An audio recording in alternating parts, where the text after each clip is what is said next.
And we are live. Alrighty, I'm recording. From the industrial wastelands of Michigan to the fruited plains of Iowa, this is the American Why Green were they doing chip about it?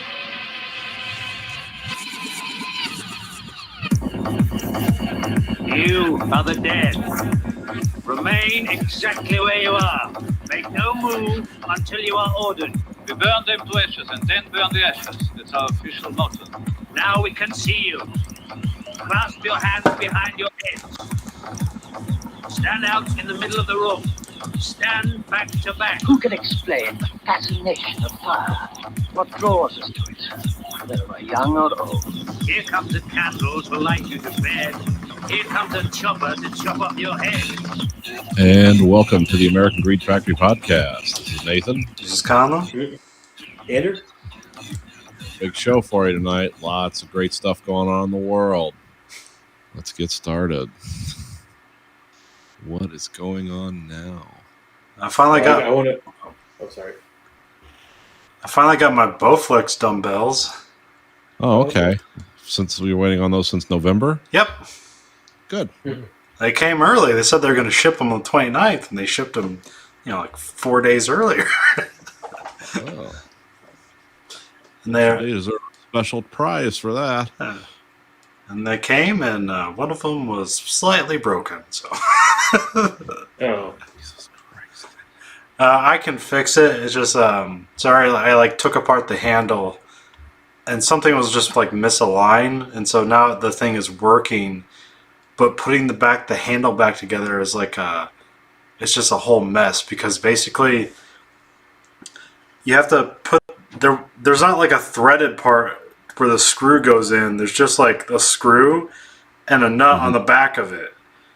Now the nut is really small, and there's no way to with your fingers or tweezers or anything to fit it in there to thread the screw in. So what I'm going to have to do is I'm going to have to get a bolt of the same size and cut it down and put half of the nut on there and then line it up with the screw on the other side. Okay. So at least I have an idea of how to put it back together. Well, I'm glad that finally showed up. Broken and all. And then I also got I got the board game that I thought looked really cool, but was also too expensive, so I went ahead and got it. Okay. At least you've committed. Too Many Bones. All right. Tell me about that. So this is the game that just has fucking 90 dice in it. Okay. It's huge. I think it weighs a lot, too. Yeah, well, there's, like I said, there's 90 dice. Like a box of shotgun shells. Yeah.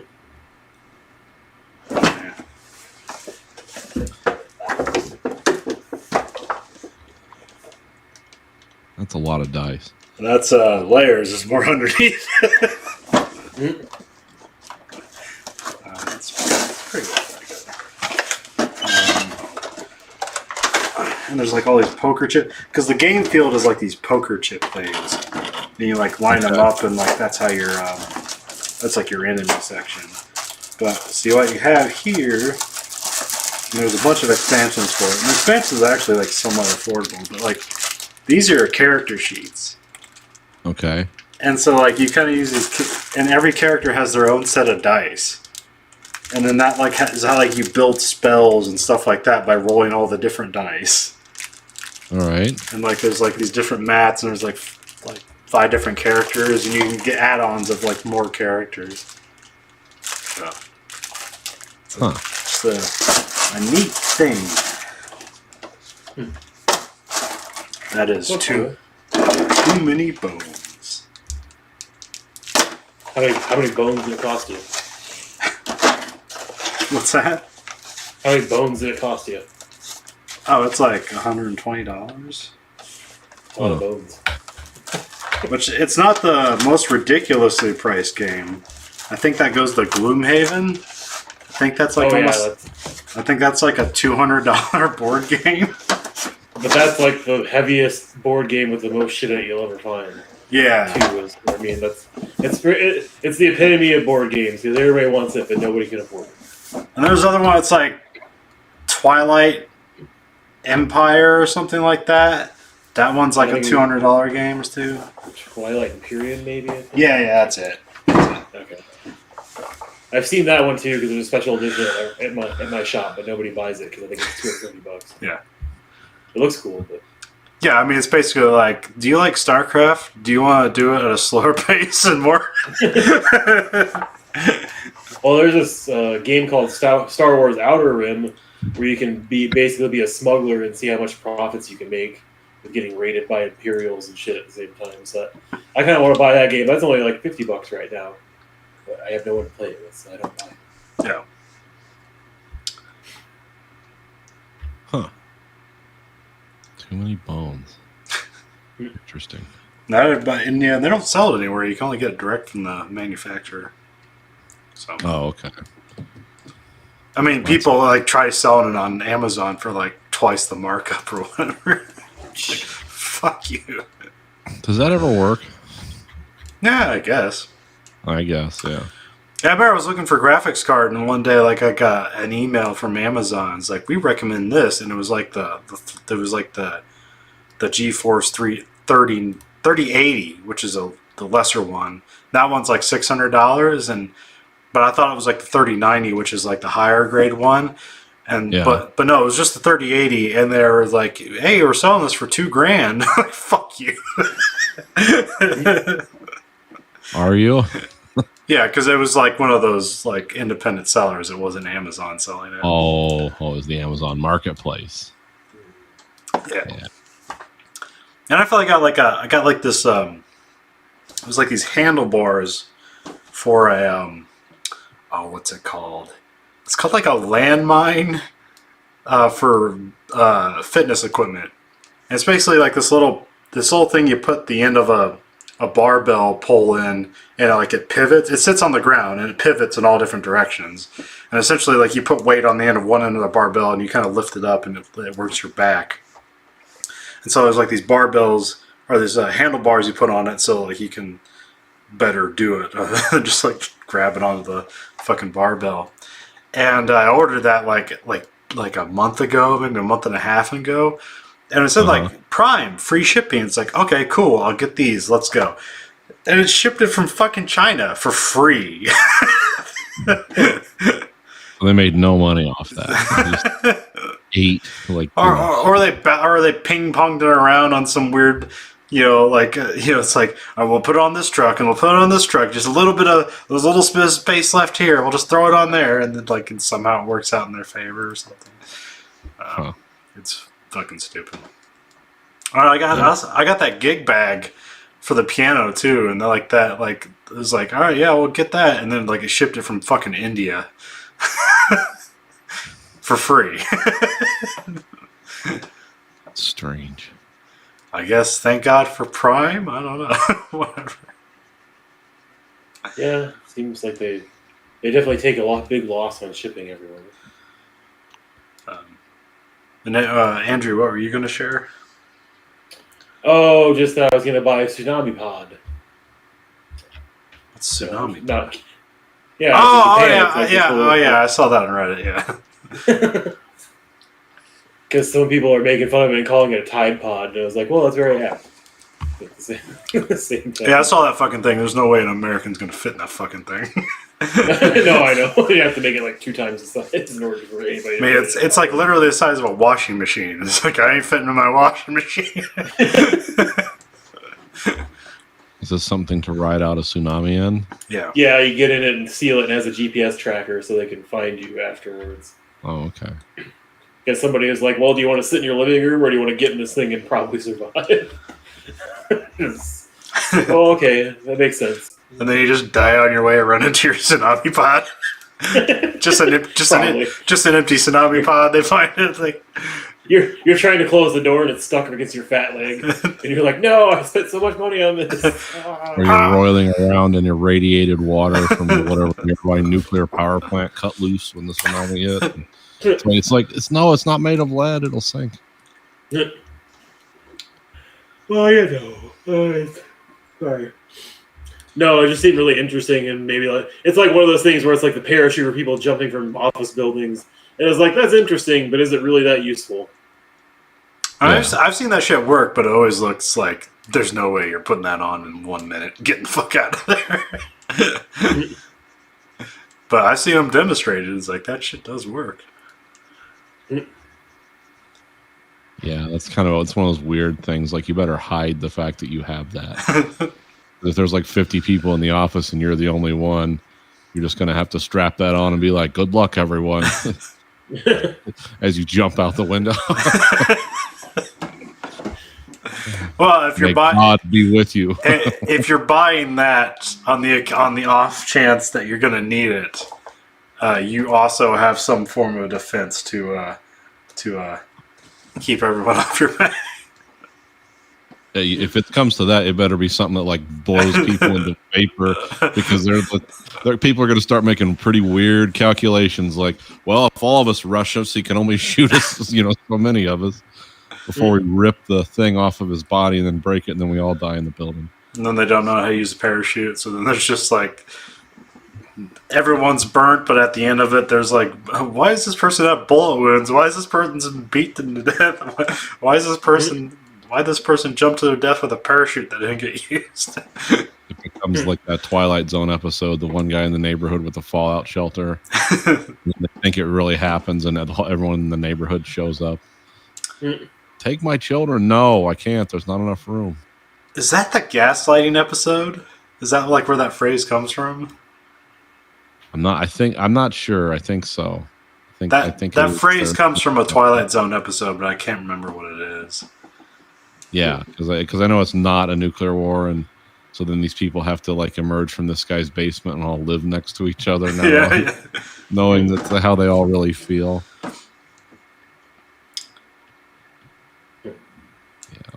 And the other Amazon Prime thing I've been watching recently was it's a new series, but it's not their bulk release; it's their week by week release.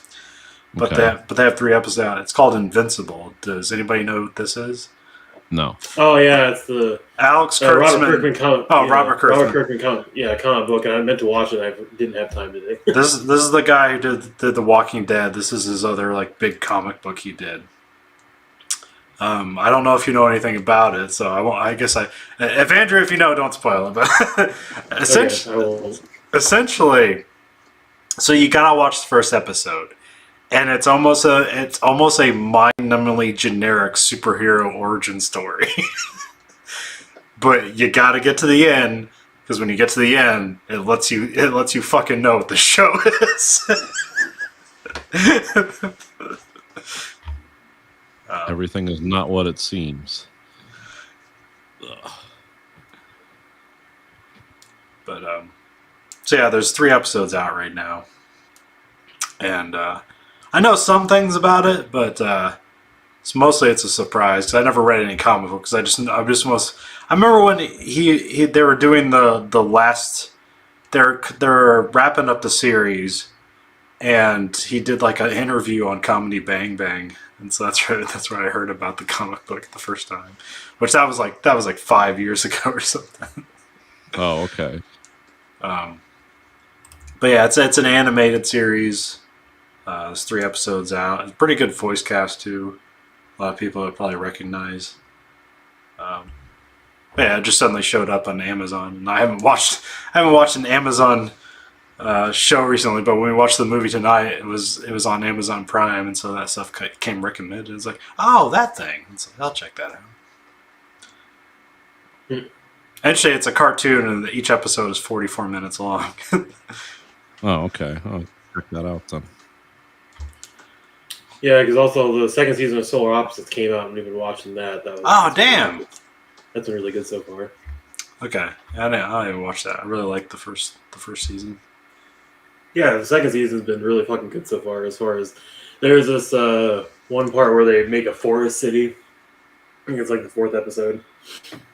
And so he's talking about because the Terry becomes a prostitute in order because they're just trying to get money for a car to get to the other car they lost. They get back to real civilization, and so he's just like making it on the street, blowing or doing. Because like there's this one part where he's like, "Okay, offer $10,000. You can do whatever you want to me one night."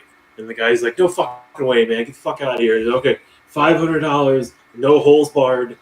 They're like kind of fucking shit, and there's the guy still like thinking about it. He's like, "Okay, $4, you can bash my teeth in, and you can fuck any hole you want, and you can treat me, and you can just throw me on the curb after." He's like, "Deal." And there's other really good parts of the episode too, mostly centered around Terry being a prostitute and being completely disrespected and abused for no reason. Does the wasn't the cliffhanger from the last season the whole weird thing with the little world? Is that followed up on, or is that was that concluded in the first? Yeah, season? the little world has one episode, the 3rd episode, where it's mostly about that. Okay. Because there's like a serial killer going around the little world and stuff like that. But like the guys that are in charge of the investigation, like, no, it's just a grasshopper. And the guy's like, it's killed 5 people. It arranged the bodies into a wink emoji and removes all their organs. Do you think that's a grasshopper? Yeah, 2 really smart grasshoppers. He's like, you don't know what they're capable of, man. You're really undercounting them. And he was like, it's not like the show Bones you wrote when you were big. And he's like, I'm not fucking saying. And so this guy is reliving the flashback from the war in the little town or little village last time and all this stuff. It's really interesting just because it's like he's the one smart person running the investigation of dead people. Everybody else is fucking retarded. Whereas even though they catch somebody, they basically shoot him dead right away. And it's like, we could have took him alive. Yeah, but we saved your life, man. He's like, you didn't fucking do that. You're just sitting on the bed. You didn't fucking save my life. So yeah, it's so far it's been really good. I can't remember how many episodes there are. I think there's like 9 or 10. Yeah, that's how many were for the first season. Yeah, so that and the new King Kong movie on HBO Max. There's a good show coming out April 1st on HBO Max. Has the girl that played the lead in Palm Springs movie with Andy Samberg. Her and her husband share like a video card, basically like a Wi-Fi attachment in their heads to share consciousness, but then they get a divorce because she's fucking unhappy. So like it's her dealing with life where he can see everything she does and looks at and experiences, and she's kind of just giving him the finger. So she's like talking to midair and like scrubbing urinals, like, yeah, that's what you get to see all day. Fuck you. And then the guy walks in and is like, who the hell are you talking to? Oh, nobody. I'm like, nobody. It just sounds like a Dark Mirror episode with a comedic twist. I mean, I don't know how many series, or I think it's a limited series maybe, but I don't know how many episodes it is, but it looks promising. And since I bought HBO Max through June at least, we'll at least get all the money out of it. So. And supposedly like Fresh Prince, Friends, and West Wing's all coming to HBO Max now. Yeah, there's a new Fresh Prince season. Yeah, and they said that it was like gritty and more realistic, and I was like, well, that's a way to go with it. I don't know if it was interesting, but I mean, I don't know. Well, I think like when it was produced, it was probably around like the height of Black Lives Matter, so.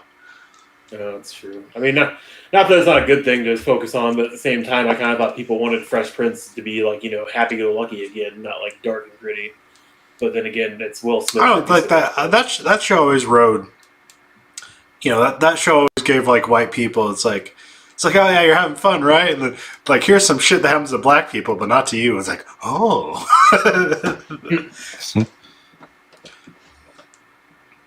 Yeah, I was like the one episode where it was basically the Driving While Black episode where like Carlton doesn't like he's never been treated wrongly by police before, so he didn't know how to act. He's like, sir, I think we can handle this. And like Will's like, it's like already like holding himself in position to be handcuffed and stuff. And then like Carlton gets the shit beat out of him because he's like trying to handle things nicely.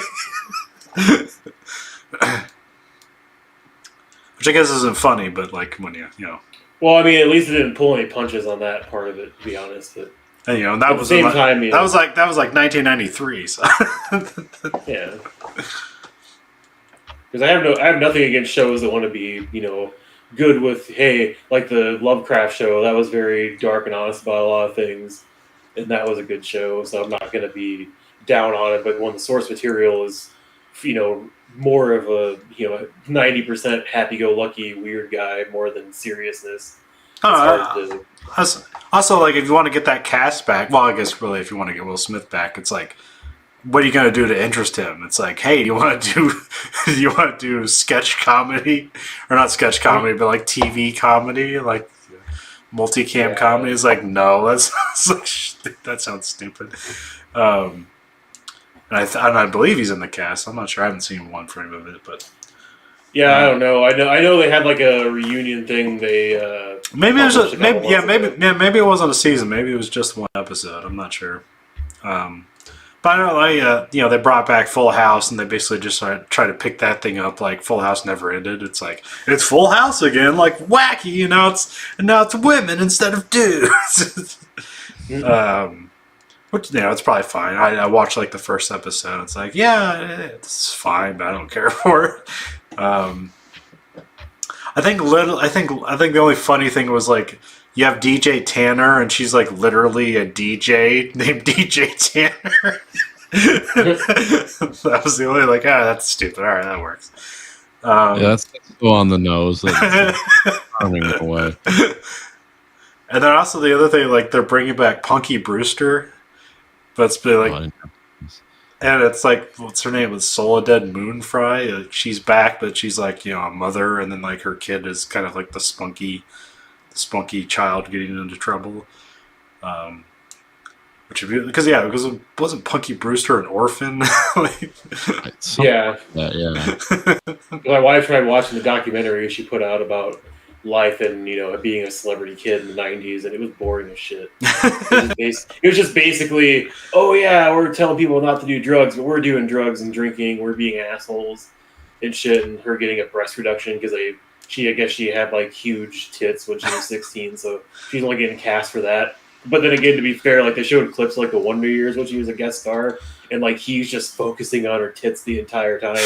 It was like, yeah, that would be really sucky to like want to do other stuff in your career, but you're just known as the tits when you're 16 or whatever. But at the same time, it's like Never after heard of any of this. yeah, no, because it was well, that's the only thing I heard about her. It's like, oh yeah, she was on Punky Brewster, and then it's like she got a breast reduction. And it's like what? It's like, I don't know. I don't remember Punky Brewster having breasts. I was like, did she get older and have like triple D's? Like, what happened? But Andrew just explained. So yeah, was like 14 when she first started getting them, and she was. She was always in coveralls in Punky Brewster. So, I don't know, how old was she in Punky Brewster? Well, she started off, she was 9, and it lasted like 4 or 5 seasons. Oh, okay, so okay. Around like 13 or 14 when the show ended. So yeah, I mean, it's probably something. I mean, I can't disagree with her thing because that's what she wanted to do, and that's what made her happy. So fine. But like the rest of it was just pure bullshit, celebrity bullshit, and I think my wife. Well, I wasn't trying to watch it. I was trying to fall asleep. I was just listening. But she was very much like, no, I stopped watching it. It was stupid. I was like, yeah, because it was just celebrity bullshit, right? She's like, yeah. So, I guess now she's a director or some shit, and she does different stuff. So She looks like Alanis Morissette. Yeah. Oh, okay. Huh. Weird. Yeah. So yeah, I mean, yeah. There's a podcast I listened to, and like there's a woman, she talks about like she had large breasts when she was young, and it's like, well, that sounds like a nightmare because like when you have big breasts like that when you're young, like 16, like guys think you're 20 and will treat you like you're 20. It's like, oh, that's a nightmare. Oh yeah, I mean, it's kind of fucking, especially how much they talk about people being exploited sexually, no matter what kind of age. Yeah, she's in the Hollywood system, so I just imagine horrible things, but yeah, it's just probably pure nightmare fuel. Yeah. I mean, like I said, we didn't get long into it. I think maybe like half an hour, 45 minutes. Where she shut it off, I think it's an hour and a half or an hour. It's fine. It's okay. We already know not to watch it. No. It was just something where it's like it was interesting seeing her. Like, oh yeah, I was friends with Leonardo DiCaprio, and I was friends with the guy from Sequest and that kind of shit. Like that was interesting. Or I can't remember what the other super famous one was. But yeah. Anyway. So, I mean, yeah, other than that, like the only thing I've really watched is the Captain the Winter Soldier Falcon first episode. Haven't watched Oh yeah, the so, second one yet. still haven't watched that yet. I forgot it was out. The Falcon getting alone. That's the first episode, and because it is really well done as far as like basically him and his sister trying to get a loan to save her her small business and grow it and kind of combine everything so she doesn't lose everything. But at the same time, like they're in the bank and it's like, you've been gone for 5 years, right? He's like, yeah. Well, where's your income? Well, we just kind of work on good faith. And it's like, well, we need to see some income if we're going to give you a loan. He's like, come on, man, that's not fair. And the guy wants a selfie with him like multiple times, and he's like, no, fuck you. But yeah, it's not the episode I envisioned it being overall. The Winter Soldier part was way more interesting. As far as like payoff for story wise, I'm sure the Falcon thing's going somewhere, which is a longer build. But yeah, that was a good episode. Hopefully, I don't know how many episodes it's gonna get. I guess if it's a limited series like WandaVision, or if it's Well, I think WandaVision got like 10 or something, so probably like that. okay. They probably have some formula they're working off of. I don't know. It depends. Like, is the production kind of like mid level, or does it look like an MCU film that just hasn't hit an action point yet? Well, it looks like an MCU film. It kind of hits an action point. And the first thing is you have the helicopter chase scene, missiles and guns and shit in the beginning. But after that, yeah, it doesn't really have a lot of action. So it just looks like a polished MCU film with not any action scene yet for the most part. Oh yeah, did you watch WandaVision? No, Oh, okay. I saw like the honest trailer for it. And it looks stupid, so I'm like, I'm not wasting my time on that shit. Plus, I saw little clips of it my wife was watching, and I was like, what the fuck is this shit? It's like they're just copying every sitcom ever just to do, Lost, like dealing with a Lost thing, and I just didn't want to watch it. It was dumb.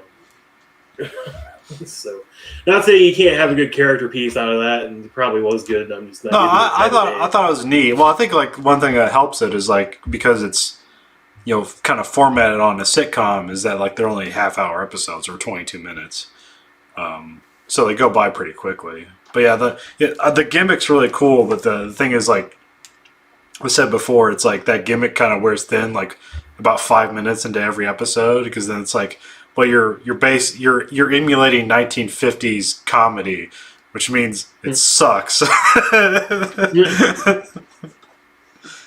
because it's like a Modern Family episode. There's All in the Family episode type of shit. Like every episode like advances through the ages of television. So Really the most interesting stuff is like when they get outside of the TV show stuff. That's where it's interesting. Which, if you didn't know that happened, it happens. Well, it's just something we're watching the honest trailer for it and stuff. Not that they're always right and always something I believe in, but like the villain payoff seems stupid, and the whole like everybody looking for like spoilers or new insight into the universe from little things in the show seemed like not what I wanted to do. So it was more or less just like, I don't think I want to invest. I really liked. I think it's Agent Jimmy Yang. I think that's his name. That guy's great.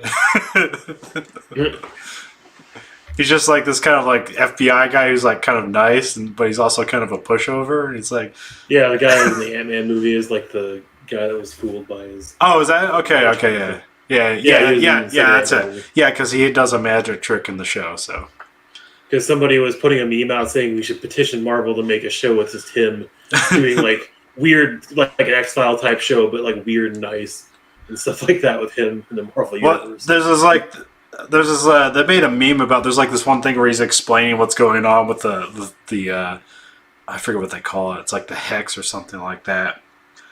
And then like this one guy says like, oh, so she just like blah blah blah blah blah, and he's just like, well, that's a gross oversimplification, but essentially yes. And he's like so nice about it. So then that's the meme is like blah blah blah. That's a gross oversimplification, but yes.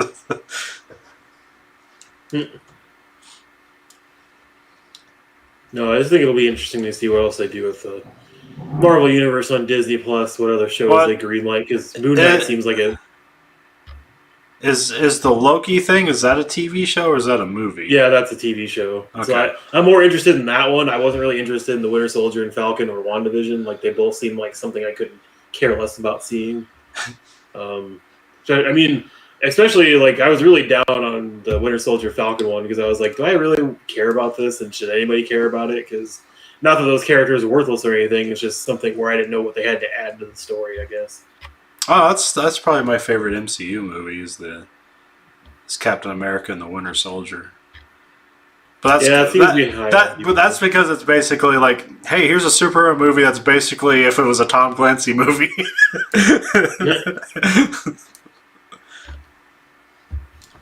So I mean, I'm more excited for Moon Knight just because I mean Oscar Isaac is playing him, but also I really love that character and I hope they do something good with it. But it's Disney Plus, so I'm not gonna hold my breath if it sucks. I mean, It shouldn't, but hopefully. I think their production stuff seems to be like A plus, but like I don't know the track record of like just if it will be good or not or stories, but. Well, I mean, I'm kind of hoping they go with the more gritty, sociopath like superhero thing, like the newer comic books, and not like the campy Batman, cheap Batman knockoff thing. It doesn't seem like we're gonna go with the second one, but at the same time, I've been surprised before. So I mean, DC is still more known for being more gritty and dark, but at the same time, Marvel can definitely go there if they need to. Yeah, I did complete the Snyder cut of Justice League. Okay, Oh, what do you think of it? That was fine. But I went to the Red Letter Media guys, and so I watched it, 4-hour movie, and then they had an hour episode on it. Which I thought they were gonna like rip it apart, but they're actually like really nice about it. Yeah. Really, but they did the thing where like they bring up like the footage that they like reshot for the theatrical release, and that's really interesting just because like, oh yeah, that's fucking awful. Why did you put that in there? And like a lot, and like they weren't even necessarily like blaming Joss Whedon. Because, like, basically, like, they were blaming the producers. Because, like, they just brought Joss Whedon in to fix this thing.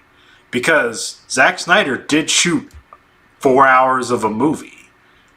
And then he left the project.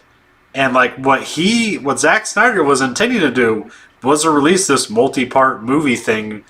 That's how he wanted to release. Or do a 4-hour movie, which, they never would have let him do that. And then the producers, like, they took the opportunity to capitalize on the tragedy of his family to, like, let's make this a movie that people, like, let's make this a 2-hour movie. Let's just get this shit out. And that's what they did. And that's what they did. Yeah, like how they recolorize things and make it brighter. Like, all the jokes are awful. Yeah, it's just fascinating. It's like, oh yeah, like that doesn't help the movie at all. And then you watch like the 4-hour version. It's like, oh yeah, I mean, like this is like not necessarily like the greatest thing ever, but at least everything is given context and has weight, and people actually, and like Cyborg has backstory and things to do that aren't just being existing or just aren't existing and doing cliche things in the story too. Yeah, like he's a way better character than the Snyder Cut, and so is Flash, and so is everybody else. To be honest, like probably like the weakest thing was the whole Steppenwolf and stuff. And even though like he doesn't necessarily have the greatest character motivation, he's given more to have more weight to his stuff. And the addition of Darkseid at all makes it more interesting. Because giving somebody that Steppenwolf is like it's presumably under, that makes his character more interesting, because it's like why is he doing this shit? And it's like, I guess for survival to be alongside the guy who's gonna destroy all life. It's like, okay, whatever. That's survival. And then so there's like almost, so I thought there was like a lot more reshoots, but there's like almost like no reshoots to that cut of the movie, except for like the stuff at the end. And I think the whole sequence where like you had like the gods and humans like all coming together to fight Darkseid, I think that was all new. because almost nobody in that sequence is like a major actor. So it's like, all right, well, we got the special effects budget and we got some, some stunt guys we can put in here. Yeah. And then there's like the part at the end, like they're talking about like, when Martian Manhunter shows up and talks to Ben Affleck. I was like, that's not Ben Affleck. That's just some like, they're just like deep faking some stuntman. But like they said that's Ben Affleck. I was like, there's no fucking way. Did he get like a nose job or something like that? Or did he lose a ton of weight? Like that doesn't look like fucking Ben Affleck to me. Oh, do you guys remember that part? Yeah, I didn't. Yeah, I guess I didn't pay much attention to Ben Affleck's character in that part. Oh yeah, because I was like, oh, that's not Ben Affleck. This is a reshoot. But I guess it was Ben Affleck. I mean, it had been like 5 years later, so people changed. But Yeah. Well, I mean, I'm sure he lost a lot of the bulk he used to play Batman. So, yeah, probably. Wasn't he also always on and off the sauce and stuff? Yeah. So it depends on where he's at in his alcoholism at the time too. He's not you're not drinking all the time. Your face isn't all puffed out. Well, yeah, that's the thing to point out, like, because like on all the Whedon reshoots, he's all puffy because he's like, it's like, well, I haven't been training for half a year to do this fucking movie. You guys are springing these reshoots on me. Also, what's fascinating is apparently those Whedon reshoots cost $100 million. Oh yeah. Jesus Christ. And then this whole thing, the re-edit, cost $70 million. Yeah. And it's probably going to work out for them. Like, this is a cultural moment. Like, actually, I don't know if it's cultural. This is just a fucking one of the most like interesting curiosities to come out of Hollywood, because you just never see this stuff. Like, No. I remember there's like stories of like the famed, like the original cut of Speed and like how it was saved in the editing room and reshoots, but like we've never seen the original cut of Speed, or if it even exists. That's just kind of like a great Hollywood rumor. Or I've seen some bits, but I don't know if it's out there, but like the original cut of Star Wars. It's like, oh, fucking editing saved that fucking movie. Yeah. I mean, the special effects were going to be cool either ways, but like the whole like emotional crux of the thing is like saved in editing, and like characters are made in editing. I mean, we'll look at the 5 different versions of Blade Runner. Yeah. Like there's like all kinds of, and then there's some that there's even more bootlegged ones, supposedly, but I've never seen them. And trust me, with that movie, I would look for them. I mean, I wouldn't send $5,000 to Singapore or something for a weird copy, but I have all the editions that are known, and none of them are vast improvements on the other. Like No. this is like a different movie. It's like they added a movie. Yeah, I think like every cut of Blade Runner, it's like this is addition by addition, this is subtraction by addition, this is addition by subtraction. Yeah. We got voiceover, non-voiceover. Yeah, I'm here. I'm just being quiet so you guys can flesh out your audio thing. Oh, yeah. I don't know what's going on here. Conlon, can you hear me? Yeah, everything seems fine on my end. Okay, let's start chopping real big. But yeah, anyway, this is not like any of that. No. This isn't just we're adding the automated machine gun scenes into Aliens. This is like a different movie, almost. Also, it's interesting. So Zack Snyder has never seen the theatrical cut of Justice League. So Probably a reason for that. So actually, I guess it was his wife and Christopher Nolan watched it and told him to never see it. Sounds like a wise move on his part. And so when he was in the editing bay, he all the Joss Whedon stuff, he never saw a frame of it. Like all that was thrown out. It's like, I don't need any of that. It was sad in the end, though. Did you see the movie was dedicated to his daughter? Yeah. Yeah. That was like, oh yeah, that's right. That's why all this happened. Yeah, and it's obviously. I mean, I don't think his vision would ever came to fruition anyway for theatrical release. They probably fucked with it too much and ruined it. I think it's better to come out now for Suicide Squad from James Gunn. Yeah. The Red Band trailer. No. No, he should. It looks fucking amazing compared to the shit DC's been pumping out on a regular basis. Well, it looks better than the first Suicide Squad. Although I was confused because it was just called The Suicide Squad. to differentiate from the first movie, which is just Suicide Squad.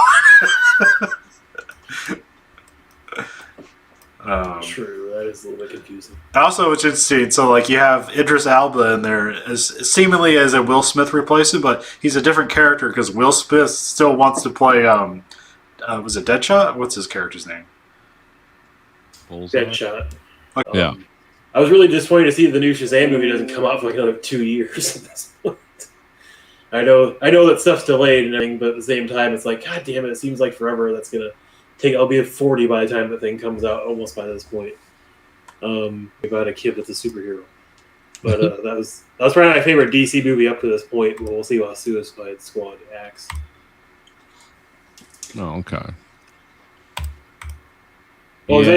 I just think that was a better put together movie overall, and it had better acting than some other DC movies it had to that point.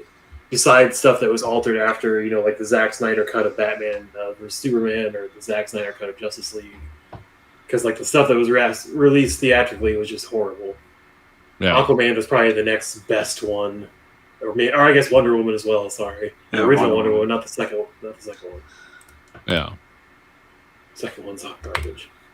The first one was really good. It was like, that was the one standout DC movie, and then they screwed that up. Well, I mean, I guess I don't know what Patty Jenkins, if she got her entire vision in Wonder Woman 2. It seems like she did, but I guess I haven't really seen a lot of the interviews surrounding it, and if she's, says maybe she wanted to do this, but she wasn't allowed to, or couldn't get the money for it or something. I also heard that it had like pretty extensive reshoots, so we also don't know like what they changed to make it quote unquote better. Yeah. Well, I don't know either, because what else would you add to that movie to make it better? Did they add the invisible jet scene later? Did they add the 80s montage stuff later? The dress-up scenes? Did they add that later? I feel like the mall stuff was all added. I don't know if it is. I get the feeling because it just seems like you could divorce that completely from the movie. Yeah, but it's also like the only like fun moment where it seems like something that's mimicking the television show. Yeah. Yeah, and that's why. Oh God. No, sorry, I was just gonna say that's a lot of people's favorite part of that movie is the opening mall scene. So that would make sense if they added that later, because you could totally divorce that from the movie and it would not change it that much. No, my favorite part of Wonder Woman is the trailer. That's still an awesome trailer. Yeah. Trailer. Man, that trailer—that's the best part of that movie. That's really that speaks wonders for the people that put it together, not so much for the people that film the movie. Well, I remember I said like I hope that like the movie can capture like the magic of the trailer, but then I remember like when the trailer for Suicide Squad was really awesome, and apparently that was so well received they let those guys that edited the trailer edit like the first half hour of the movie, and they basically just made like 8 music videos back to back, and it's like, oh, this sucks. Didn't work out the way they hoped. No, there's that Suicide Squad movie, the first one. There's a good movie in there somewhere, but they didn't put it out. Mm-hmm. Well, I mean, I like that they kept the good things from that movie, like the woman that plays Amanda Waller and the guy that plays Rick Flag. Yeah. He was a good part of that movie too, and obviously they kept Margot Robbie because everybody. I don't know who you'd get to play Harley Quinn otherwise. I'm sure you could get somebody, but I don't know if it would be somebody people would go into theaters for. Considering how I guess Birds of Prey didn't do this so hot, I'm not sure if she's like dragging people to the theater. Well, I think that was just overall the horribleness of that movie too. Like, it wasn't the worst thing in the world, but it wasn't anything somebody was gonna go to the theater to watch. Well, I don't know. Also, like people pointed out that it was unfairly maligned because like a movie that performed similarly but got like praised heavily was Ford versus Ferrari. So essentially, Ford versus Ferrari and Birds of Prey had the same kind of budget and got the same kind of box office return. And Birds of Prey was like, said, I guess this is a shit movie. And then Ford versus Ferrari, it's like, this is amazing. It's the same exact numbers. Like, no, there's no difference. Yeah, but I mean, it's two different genre movies. Like, the Birds of Prey is a popcorn movie you're going to get a lot of people to see, versus Ford versus Ferrari, which is genre drama, which is harder to get droves of people in to see. I mean, drama in general, I think, is just a declining box office return. You're not going to get a lot of money out of that every time, unless it's like some Oscar bait movie around the holiday season. You might get more money than you're going to intend to get. But I mean, any other time of the year, man, with that cast they had for Ford versus Ferrari, I kind of think that was an Oscar bait movie. Also, you know, it's historical, so that's automatically an Oscar bait movie. True. It's like, did you turn in an amazing original performance? Like, no, I copied what this guy did. It's like, here's your Oscar. Don't tell anyone we gave you this. Yeah, I mean, true. I guess I still like Ford versus Ferrari. It's a good movie. It's just, yeah, it's probably not the. I'd say it deserved to do better in the box office than Birds of Prey did, but yeah, I could see why it didn't. But also, like, you know, Birds of Prey, you figured it because it's a comic book movie that it would have some sort of. I mean, they both made like $200 million, and it's like that's somehow a failure. So. Well, I mean, I think we're still at some point we're going to see the fatigue from comic book movies. Like, people are going to get tired of it, and they're going to want something different at some point. I don't know. I just See. don't think that, We'll see. Hey, let me give you a clue. Westerns ruled Hollywood for 30 fucking years. well, yeah, I didn't say that it was going to be anytime soon. I just meant at some point some new genre is going to be the new hotness. What that is and how long it's going to take, who knows? Maybe sci-fi will have a big comeback at some point, or horror movies will be it again for a while. No, there's too many. There's been too many sci-fi failures to I think to warrant that. Yeah, I think sci-fi's definitely moved into the realm of streaming, you know, multi-story, complex story type stuff. Yeah. I think that's really where sci-fi's found its home. I mean, well, comic book movies like are sci-fi too, but like they have to be comic. But like I'm thinking of like that Life movie, which I think bombed. There's that one with oh fuck, who's the guy from? Oh no, I'm forgetting that too. Guardians of the Galaxy, the main guy. Oh, Christopher, or Passengers movie with Jennifer Lawrence. Yeah, Passengers. Yeah, that one totally bombed too. It was an interesting take. I bought it because it was $5 and I liked some parts of that movie. Like, it's not a good movie overall, but it has good pieces to it. But there's been I can't remember all of them, but there's been like some pretty significant like big budget original sci-fi movies that came out in the last 5 years that totally bombed. So. No, I'm sure. I didn't say. I was just giving examples. Except for like Arrival, that was a good original one. I mean, young adult books were a big part of the box office for like a decade or more. So I mean, there might be something at some point that, you know, somebody feels is worthwhile investing in or something. I guess. Well, right now it's not. I don't know. I don't think necessarily it's movie trends. Right now it's just like, do you want to make a television series, or do you want to make a movie? And that's kind of the trend right now. Because if you want to make money, then here, go make this big budget comic book movie. If you want to make art, it's like, here, make this 10 episode television series. Yeah, that seems to be the trend. Well, speaking of things I watched that HBO had that Q Into the Storm documentary. Oh yeah. Okay. Which it's like I've only seen the 2 episodes. That's all that's out. But it's about the guys who run 8chan, and they live in the Philippines. And it's like, oh yeah, this is right out of central casting for the people. I don't know anything about 8chan, or now it's called 8kun or something. But it's like, oh yeah, these are the guys that would run something like that. Like this seems like the crew. Was it multiple? Because I thought the guy who ran 8chan was like that. He's like disabled and stuff, or is he a part of the crew? One of them. Okay. Yeah, because then he sold it to. Because I don't know. There's a whole story about image. Yeah, because boards. like he shut it down last time I knew. But is it back as 8kun or whatever? Yeah. He sold it to somebody, and they're running it. Okay. But it's. I mean, the story mainly focuses around them. I'm not going to say it's because I know some stuff like that always fascinates me. All that weird conspiracy stuff, and it's like, they don't make people seem as unhinged as they really are in this documentary. When they're not talking to those guys, they're talking to the people that really believe that stuff and propagate it in America. And it's like, oh, you've just found the wrong people. These people aren't nearly as crazy as they should be. Or they calm down when a camera's pointed at them, which seems probably would work the opposite for those kinds of people. But well, it's just kind of, I don't know. It's just because that stuff is so strange if you do any research into it at all. It's like, what is this worldview? Is this all this like media hype about baby drinking pedophiles? It's like blood drinking baby killing pedophiles. Like, no, it isn't. That's not media hype. They really believe elements of that. And it's like, oh, okay.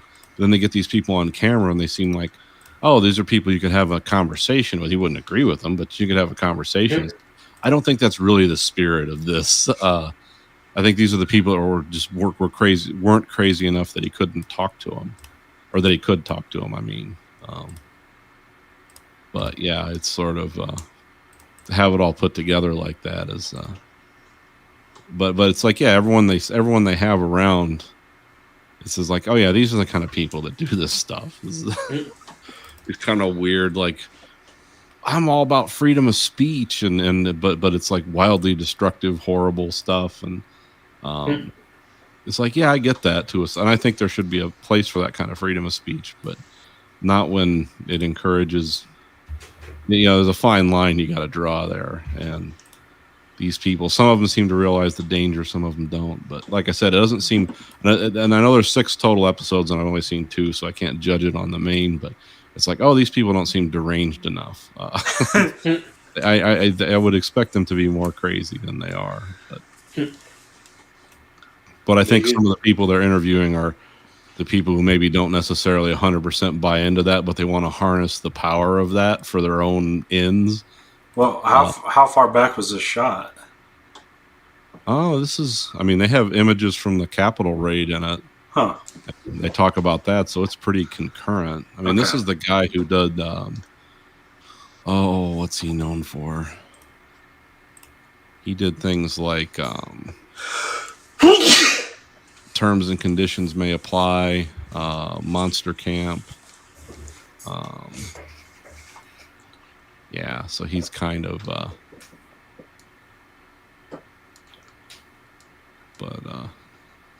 yeah, because Monster Camp was about the people that were like super into D&D and LARPing and stuff.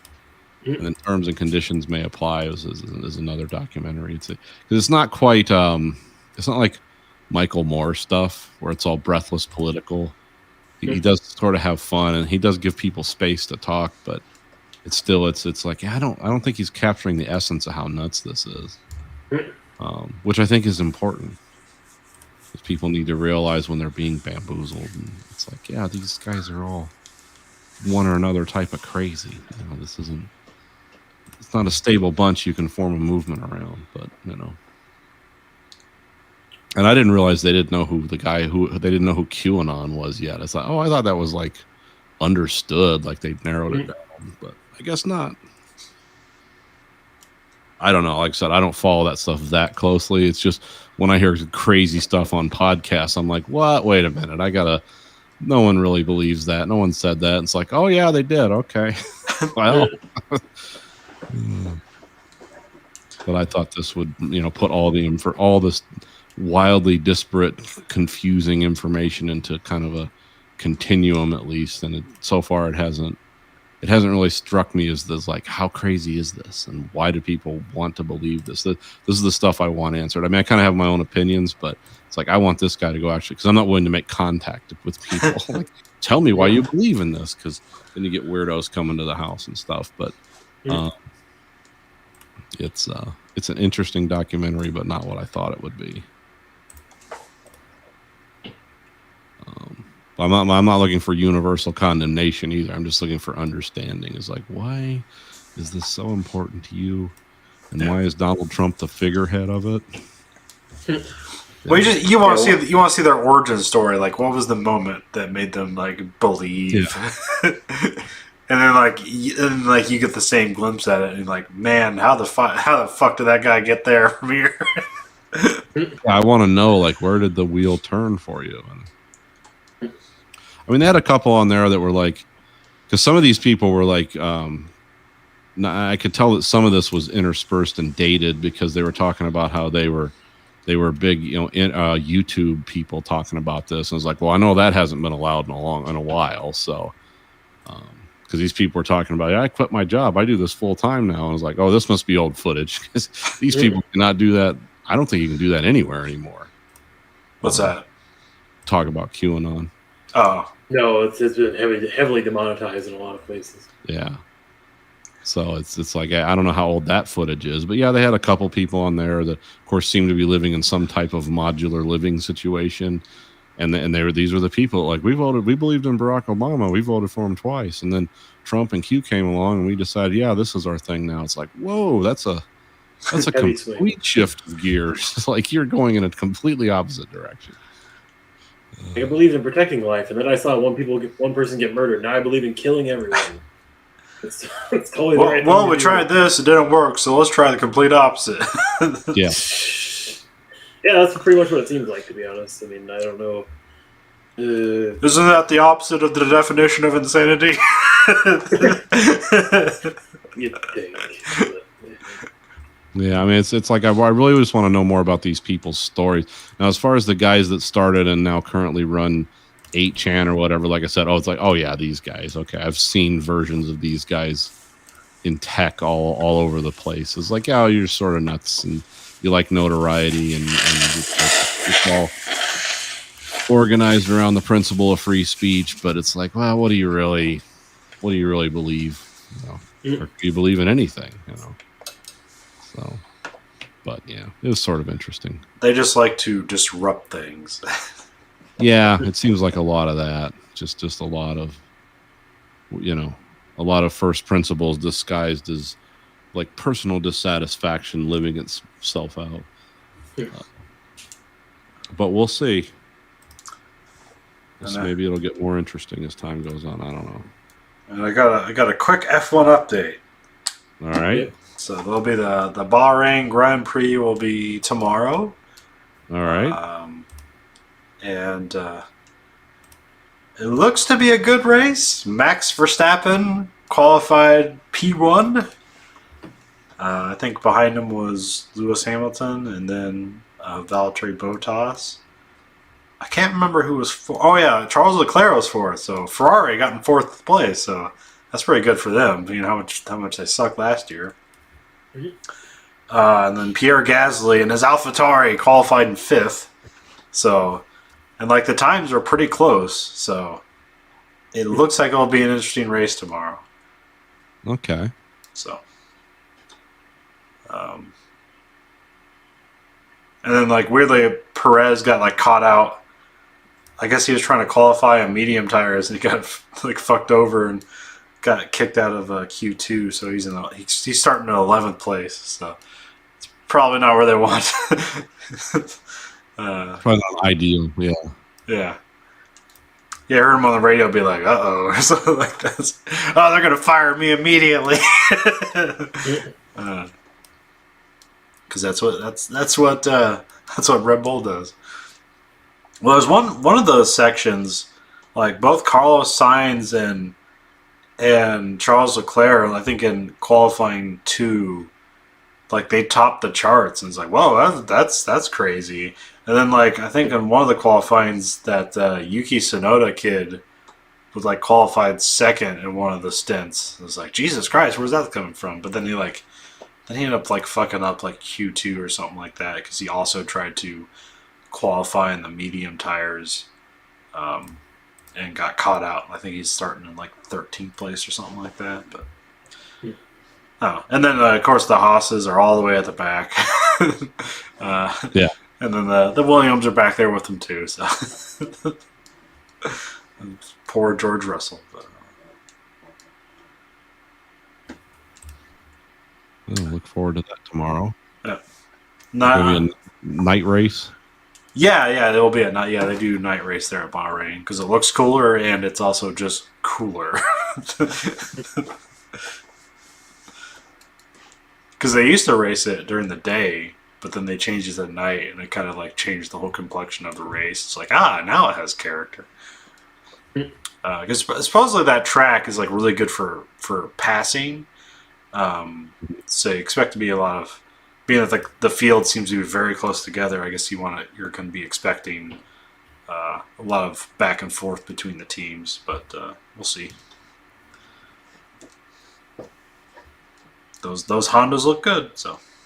Yeah.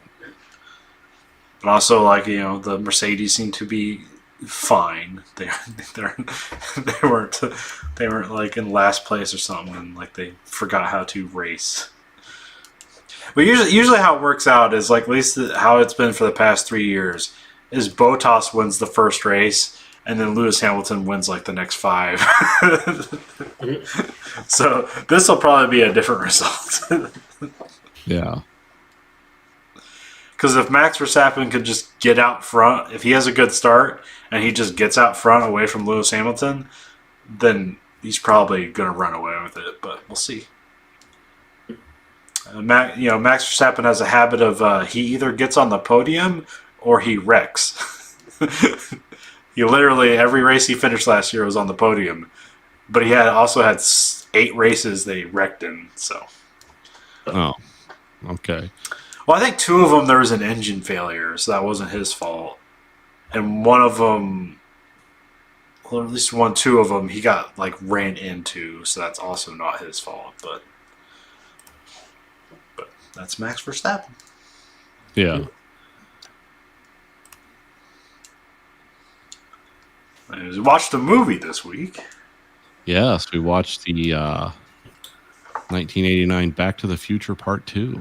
Which we're skipping Back to the Future and Who Framed Roger Rabbit because we've done those on another series, so that's why.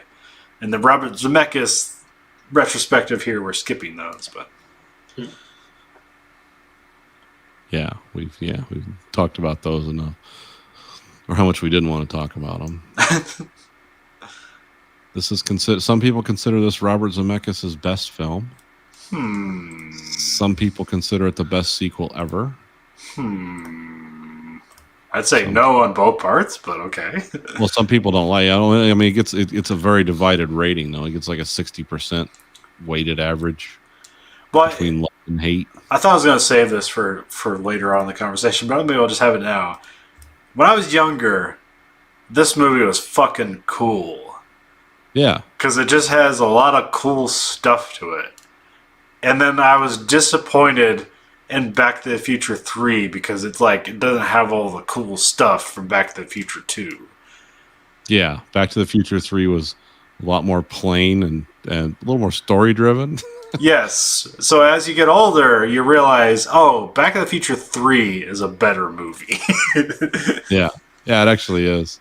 But we'll get into that when we do that movie. Also, like, this is probably like one of the earliest theatrical memories I have, because I remember, having my mind blown getting to the end of the movie, and they have like basically a trailer for Back to the Future 3. It's like, what? Holy shit! It's coming out next year. This is one of those back-to-back shoots. Yeah. Which is surprising, the tonal shift in the movie because of that, from Back to the Future 2 to 3, because you think since they filmed it back to back, they would have more of a kind of same energy going into both movies. Yeah. From a high spectacle of Back to the Future 2 with the whole Biff storyline and stuff like that, and getting the sports book back and everything, and then all of a sudden going to the Wild West. And it's like, not that that's a bad thing, because at the end of the Back to the Future 2, that's a really good cliffhanger of him being stuck in the Old West and him trying to maybe figure out how to rescue him or bring him back. Yeah. Yeah, it's a great cliffhanger. Yeah. But yeah, I just like, what I most like about this movie is just the cool stuff. You get at the end of the first Back to the Future, you got the flying DeLorean, but here you get it in all of its glory. It's like, Yeah. you get the self-tying Nike shoes. You get the self-drying jacket that form fits to you. You get the weird Jaws 3D thing that attacks you as an advertisement for a movie theater. The hoverboards. Yeah, hoverboards. Yeah, that's a big one. Yeah. which had a weird momentum around them because people thought they were real. And it's like, well, they're going to release these, after the movie. And it was like, oh, it's the Parents Safety Council ruined it. They, it's like, oh no, because we don't have anti-gravity technology. But this was before the internet, so And they've always the internet was in its infancy. Yeah, remember? There's been some attempts to make hoverboards, and some people have accomplished it. The thing is, though, you can't just like have the unit as itself. Like you have to build a whole surface under which powers the hoverboard. Yeah, magnetic fields exist, and yeah. And what a bummer that the things that are now called hoverboards, those weird just standing wheel things that you stand on, like, these are hoverboards. That's bullshit. That's not a hoverboard. Yep. That's as close as they could come. And then they made the shoes. Nike actually made the shoes. They made those recently. Yeah, 2015. But they only released them as a tie-in to the, like, hey, remember these? These are fun. And I think it was very limited. Yeah. Yep. And well, I'm not into shoe culture, but like everything in shoes is a limited release. It's a fucking weird thing. Unless you're wearing like New Balance something where it's like all these old people are buying it, then yeah, it's usually limited. yeah, that's what I wear. New Balance.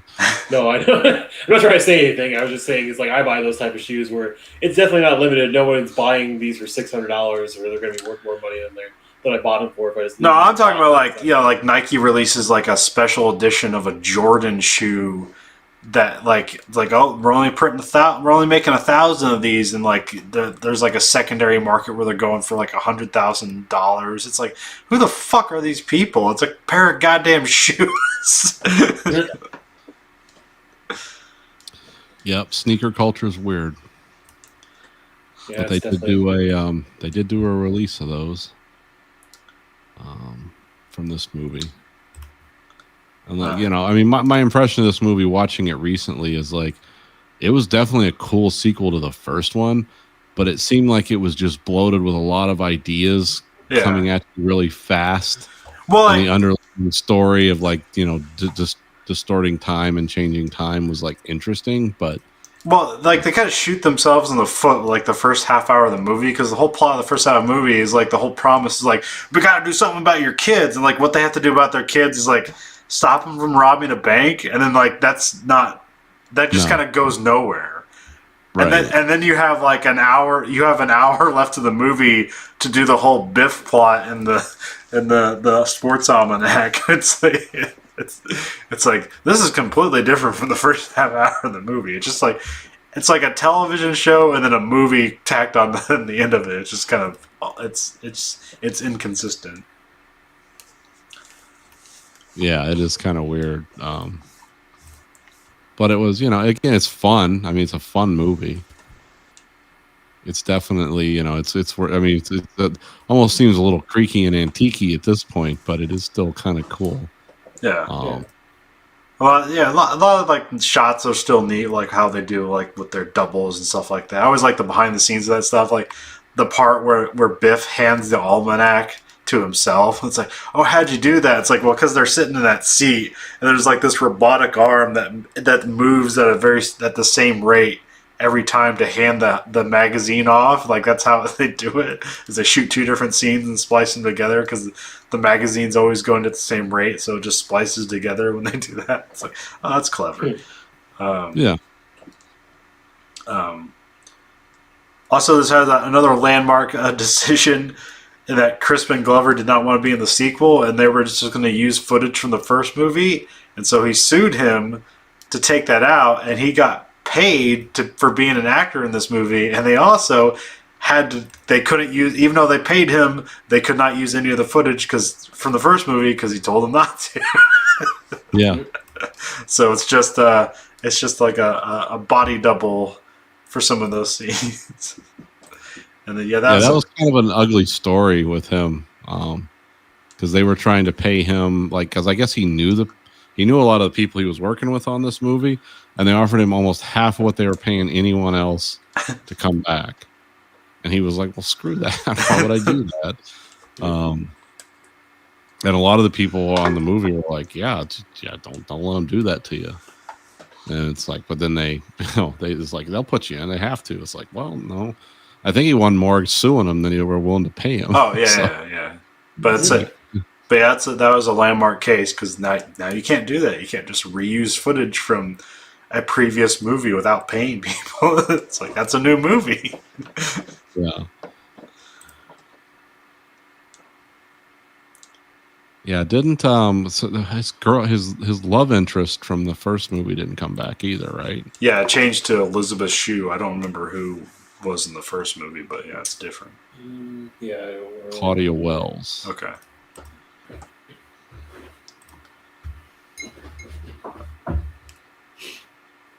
And then I can't remember. Is this where it establishes Flea as his arch rival, or was that somewhere in the first movie as well? I think Flea was only in the second movie. I don't think. Yeah, he was in the first I only remember him in this one. Oh, he's at the end of the third movie because remember he doesn't drag race him and get in that wreck that ruins his life. Oh, yeah, that's right. But I just couldn't remember if somewhere Flea was in the first movie that I didn't remember. I didn't think he was, and maybe I'm wrong. I don't know. I didn't watch the first one again going into this. Yeah, that's fine. No, it's fine. I just didn't know if anybody had that trivia offhand. It doesn't matter. It really matters. Because essentially, Flea is his Biff, of his age. I mean, he's going to different times, and Biff is Biff everywhere. But in his class of his own time, Flea is his Biff.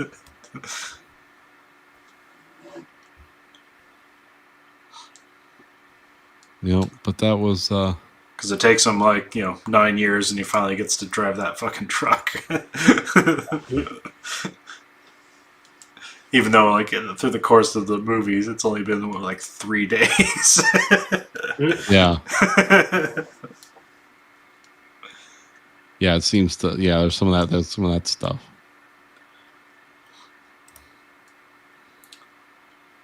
I'm trying to think of what other things I remember about this movie that I liked. I mean, it was just five. It's something I've seen 20 times. It's Yeah. trying to pull some things out of it that I enjoyed. I just couldn't believe how over the top the story was. Watching it this time. Yeah, I always just liked it for having cool stuff, but like I said, it's inconsistent. But I don't think it's Robert Zemeckis' best film. That's probably just Back to the Future. And I also don't think it's the best sequel because that's probably Aliens or Terminator 2. Wrath of Khan. Yeah, that's it. That's the one I think of as the best sequel. No, I was just. I know you're just reading comments about it, so that's fine. But that seemed odd to me that because really I think the argument isn't the argument kind of comes down between 2 and 3, which is better, Back to the Future 2 or Back to the Future 3. Yeah. Like I said, when I was younger, it was 2. When I'm older, it's 3. Yeah. I would say it was definitely 2. I mean, 3 I still don't think is a bad movie. I'm just not in love with it like the other ones. But I was only bummed with 3 because it's I liked the cool technology, and 3 doesn't have cool technology. I did like the fire logs that would get the train up to the crazy speed of 50 miles an hour, but that's for next week. Yeah.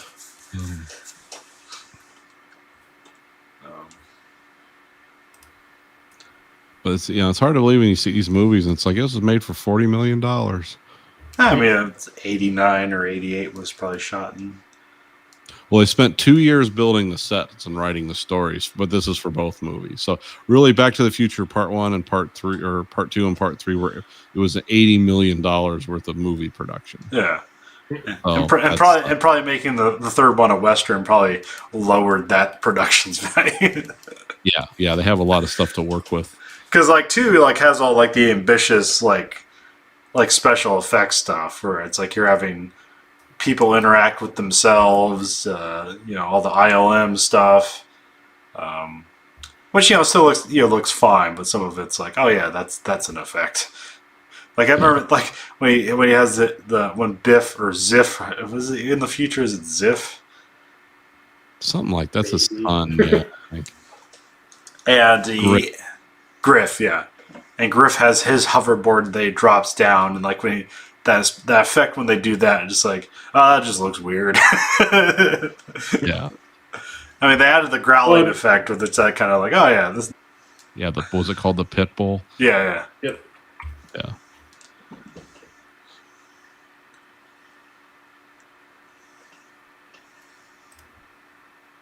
No, I mean, I think it's still a solid movie. It's definitely not my favorite sequel as far as like it's not a bad sequel. It's definitely not as bad as some of the other sequels. Some of the sequels I've seen in some movie franchises recently, it definitely seems to see same continuity and tell a cohesive story all the way through the three pieces of the movie. I mean, yes, you did pick apart the beginning of it because it doesn't really. I didn't even think about that when I was watching it. The whole kids robbing a bank thing because that never really comes to a head. They kind of get sidetracked with the whole Biff stealing the almanac to get rich thing, which I guess maybe circumvents the whole Marty going bankrupt in the future and kids robbing a bank thing. I don't know. I guess I didn't really deep dive into that.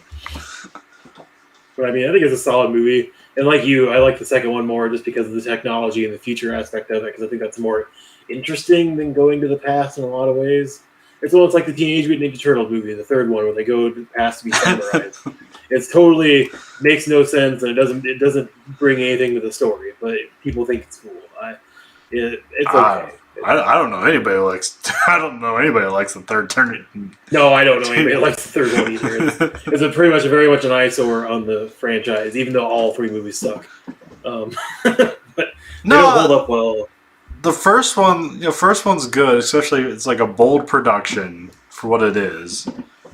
Considering how like cheaply that was like an independent movie technically, and like it's like those costumes and shit and that stuff's pretty good. And it's like a good weird like B movie like action flick with kung fu action flick.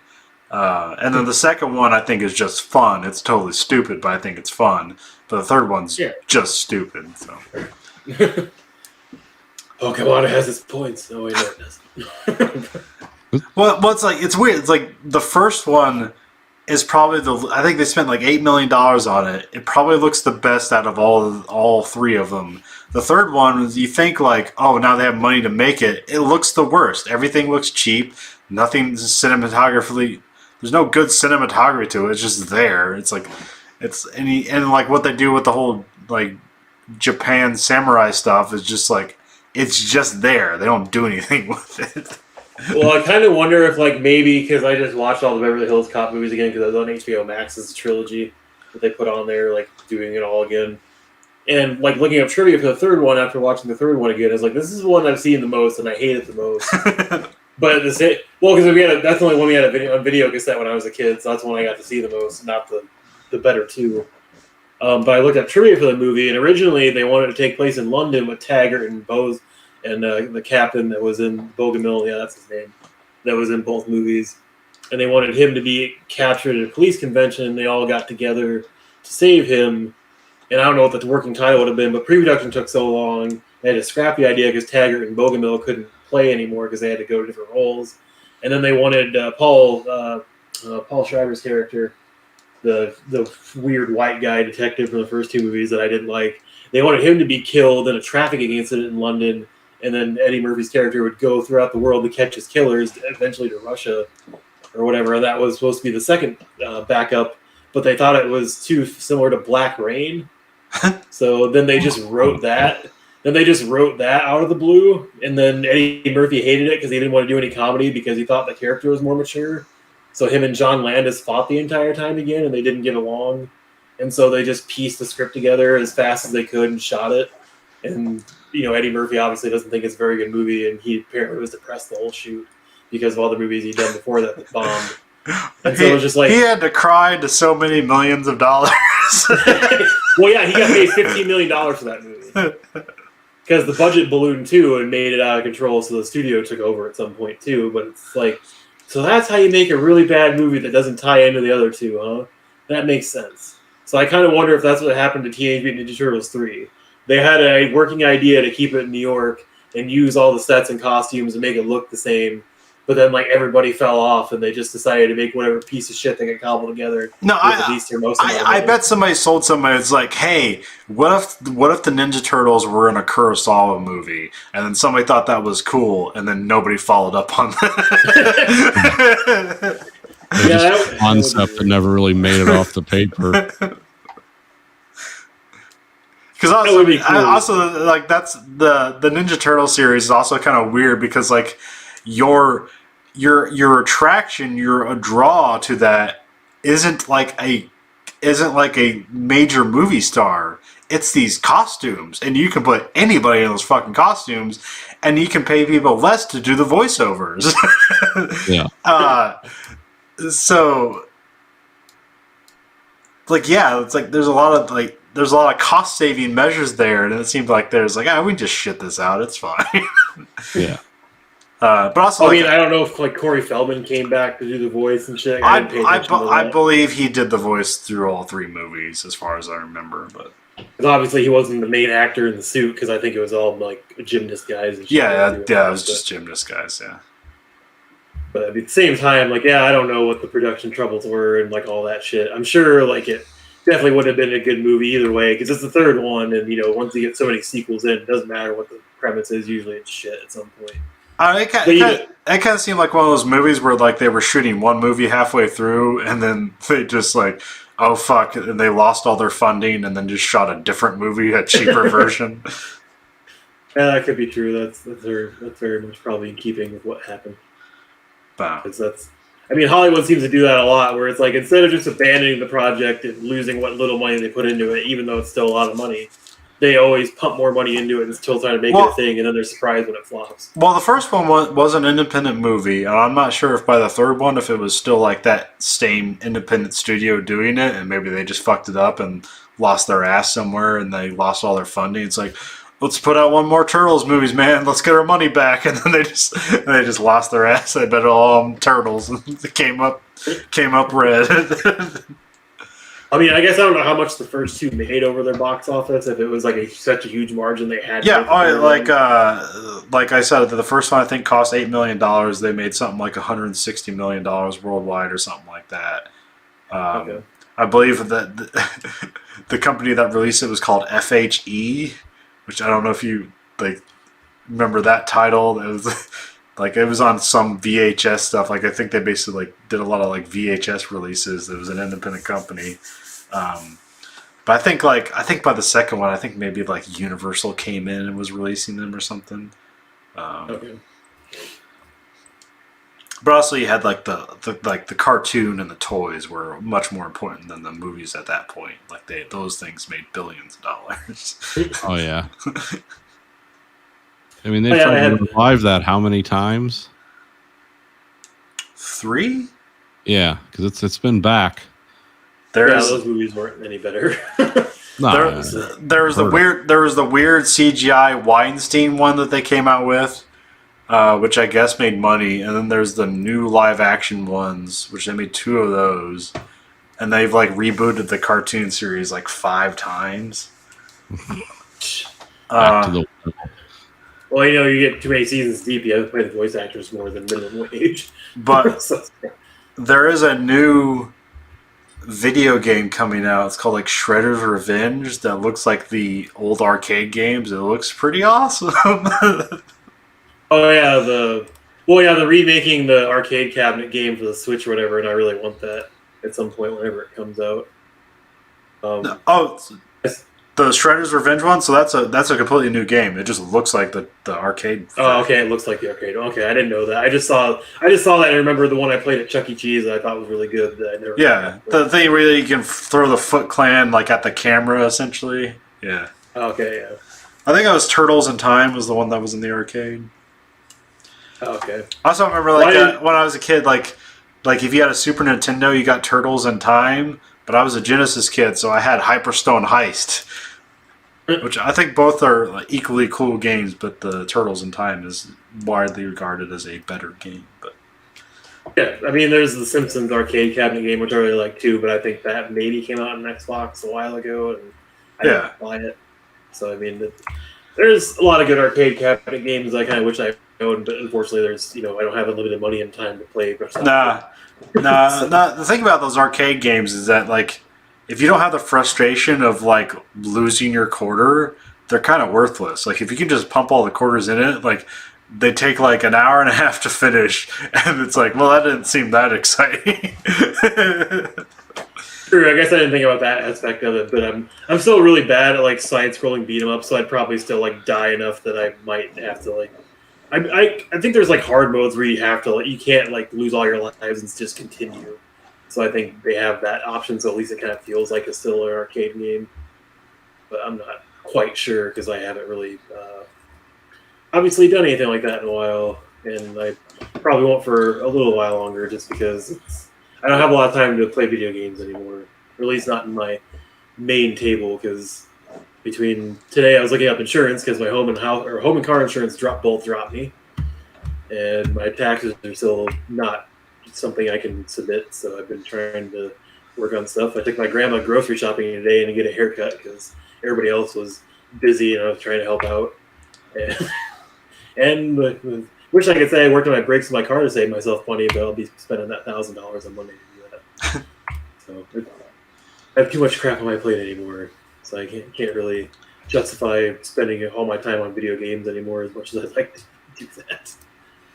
That's fine. There's not really any big releases right now anyways, especially, like, COVID has basically, like, delayed everything by, like, a year. Oh, really? Yeah, Well, I figured that was really throwing a wrench in the works for a lot of things, but at the same time, I have no idea anymore what really is on the release schedule for anything, because it seems like everything's just been so out of whack with COVID that I wasn't expecting any major things to be released anytime soon. I think the biggest thing coming out the soonest is, I believe, next month Resident Evil 8 comes out. Oh, okay. I don't really know beyond that,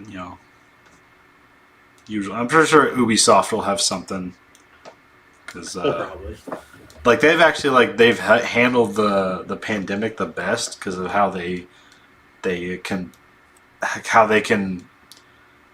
tunnel their system to home computers and basically have it not be that big of a difference, where everyone else has kind of had a problem. It's like, oh shit, we need people in the office to get this fucking thing going, but I guess Ubisoft doesn't.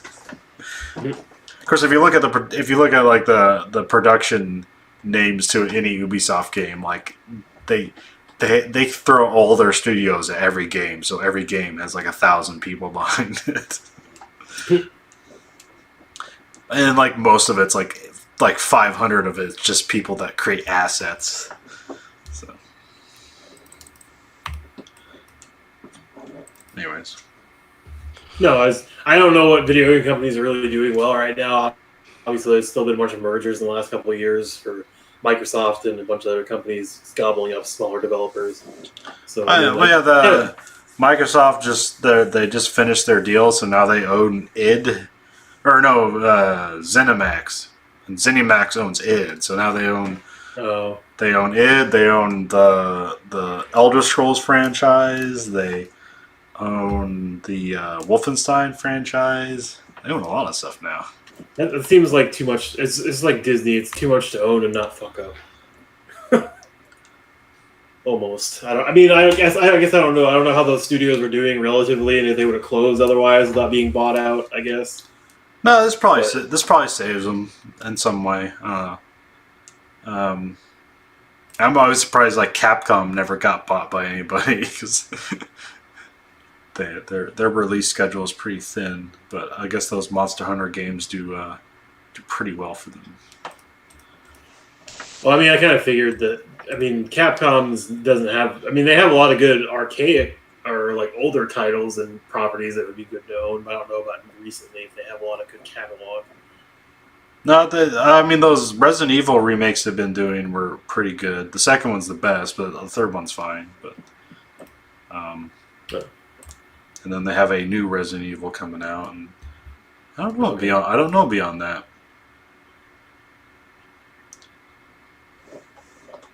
And then other than that, the only other successful Japanese developer I can think of is From Software, just doing Dark Souls games and stuff like that. And they're supposed to come out with the Elden Ring game sometime. It's presumably this year. I fucking doubt it, but that's the one. That's the one that the From Software guys and George R. Martin are working on.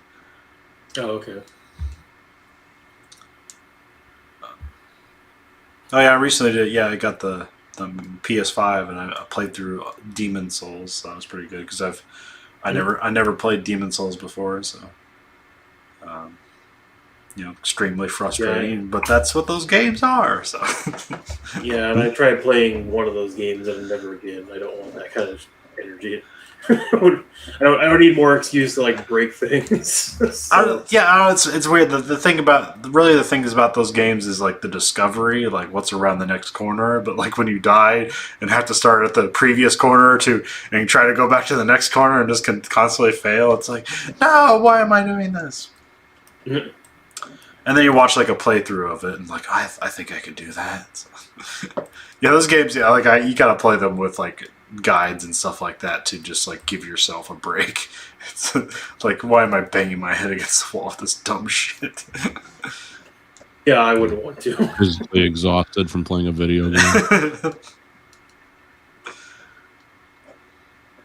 I want something that makes my blood boil and makes me so tense that I can't have relax and have time off. Can you make that a video game? I don't want to escape from reality. I want to really hate reality more. Like, okay, we can do that. It's a weird balance. I mean, because I think I tried to play Dark Souls like 2 times and just said fuck this game, and then eventually, like, I got it. It's like, oh, this is how you play Dark Souls, and it's not like I got better. It's just like you just know how things are gonna fuck you. So then when you get fucked over, it's like, haha, I knew you were gonna do that. Yeah, your expectations just changed. Was all that happened. Yeah. And then just like looking up guides and like, it's like, I just need some direction here. Yeah, and I think that is really helpful, and I like that still exists. But at the same time, it's almost like I'm cheating. Everybody. That's all on you. Whether you feel like no, I know. I wasn't trying to say like society did like cheater. Like, oh, did you guys see that Louis C.K. Released a special joking about his own sexual bullshit? Yeah. Jerking off in front of people, which I thought was really ballsy and stupid.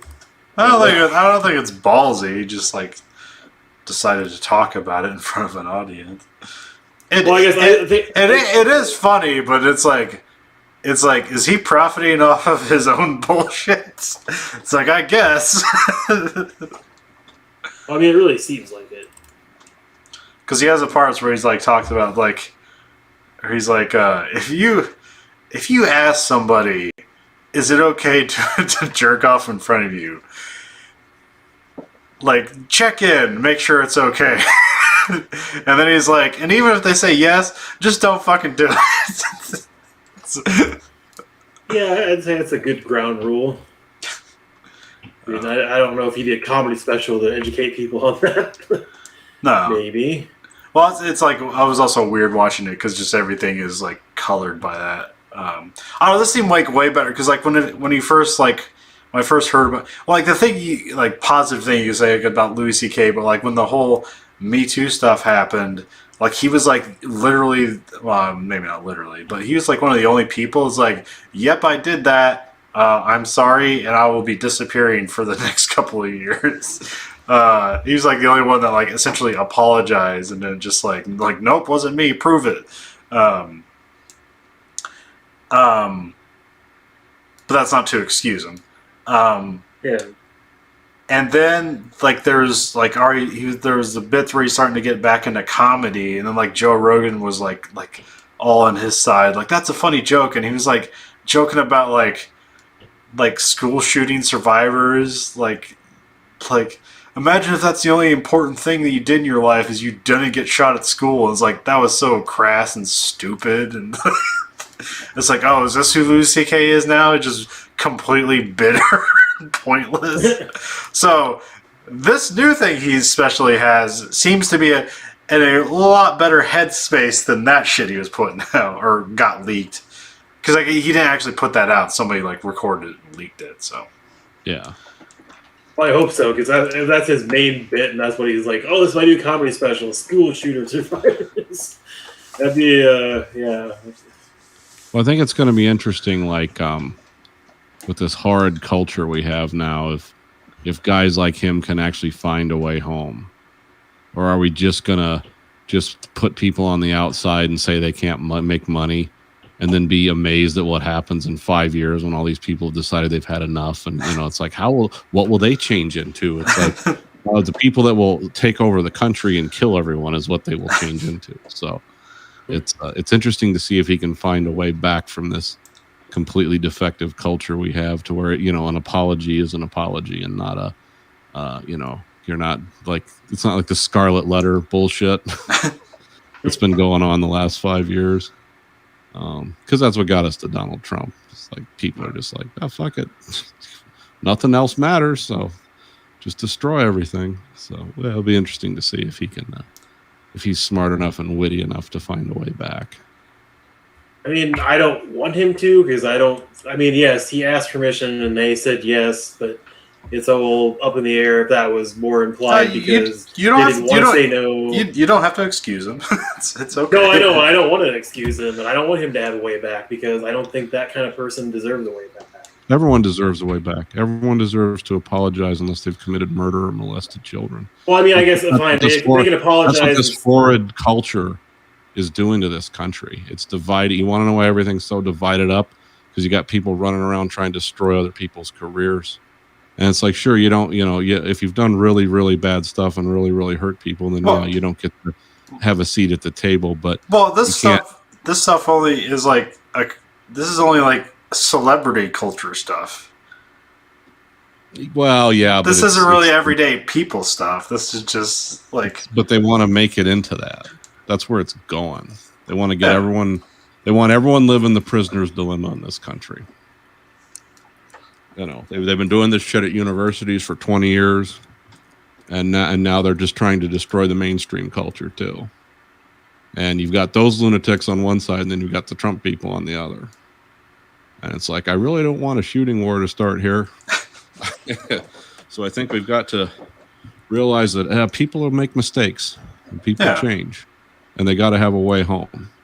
We can't constantly push people out in the name of whatever kind of bizarre. I mean, I don't even know what this fucking country is anymore. It's like you can't say anything. If you have an opinion that doesn't line up with everyone's feelings, well, you're fucked. And right now, that's only if you're famous. But believe me, they're using social media and everything to record everything you say and do. And it's like, okay, where are we going now? And we're putting it out there. Nobody cares to cancel us. Well, we don't have it. I mean, there's nothing to cancel here except our employment. But like I said, let this stuff become widespread. I mean, they just need to push this stuff back to the college campuses and stuff where it was, and let it fester and rot there and die, instead of like taking our whole civilization down with it. I also like it. Just seems to be like with older people that this stuff is. It's like it's like, Louis C.K. got caught when he's in his mid-40s, and so it's like they want to punish him for the years he didn't get caught. It's the same thing with like Weinstein. It's like, put him in jail because he didn't care, or Cosby too. But like, well, those guys actually were. See, those guys are criminals. Cosby was drugging people, and Weinstein was he a rapist? Or I mean, he didn't have consent for anything he did, and he seemed to just grope and assault people, and possibly, I think it was also masturbate in front of them, or make them do sex acts with him. I can't remember exactly anymore. Well, I can't remember what he's actually charged with, anyways. But I agree that Weinstein and Cosby are definitely on a different level. It's not the same action that Louis C.K. took, but at the same time, I guess I feel like giving him an audience again and giving him fame and celebrity again doesn't teach anybody a lesson about how to conduct themselves, or at least be a better person. And not that I'm religious or anything. It's not that I'm not for people redeeming themselves and being better again, but I don't want him to ever be what he was ever again. I really don't. Well, I think he's just going to put out his stuff, and whether you get it or not is like on you. It's not. He's not being pushed by any like corporation or anything like that. No, I know, but at the same time, nobody's boycotting him and not letting him put out his stuff. Nobody's telling him he can't perform. Oh, yeah. I'm Yeah, pretty, don't worry. I'm- The woke brigade will show up if you get. yeah, if you he can gets it, you can any find level this of in. popularity, they're going to try to crucify him. Yeah. And I hate those fucking people because it's like, well, okay, this guy said he's sorry. We're not talking about someone who drugged people or raped people or anything. I mean, there's people who have lost their jobs over having opinions. Yeah. It's like that's got to stop. That's I don't need to be censored on every platform about everything I don't agree with. I mean, right now you have my silence, but Yeah. Well, No, I mean, Well, also, like, you seem to be taking exception with people, like, essentially losing their jobs, which the other side of this is just the weird people exploiting, like, how little power you have as a worker in this country, when, like, if they have an opportunity to fire you, they can fire you for pretty much anything they want. It's like, oh, we'll take this opportunity. Like, this is bad press. You no longer have a job. Figure it out. The woke corporations is another weird thing that indicates to me clearly that like, oh, that whole movement is just bullshit. That is just all co-opted nonsense. Yeah, all these corporations are firing people for, like, for misbehaving or something. Like, they don't believe that stuff. They just take the opportunity to pretend that they care. it's the beauty of at-will employment. You can, It's all bogus. I mean, that's the thing. Is like I just want to see that culture erased. I want to see that gone. I want to go back to the days when, like, oh, Opie and Anthony are funny if you choose to listen to them. They're not going out like on PBS where everyone has to watch it or something. I don't like it. The fact that you can't have controversial opinions. You can't do anything like that. I mean, there's some people that have this huge built-in fan base, but a lot of the entertainment of the last 7 years sucks too as a result of this kind of thinking.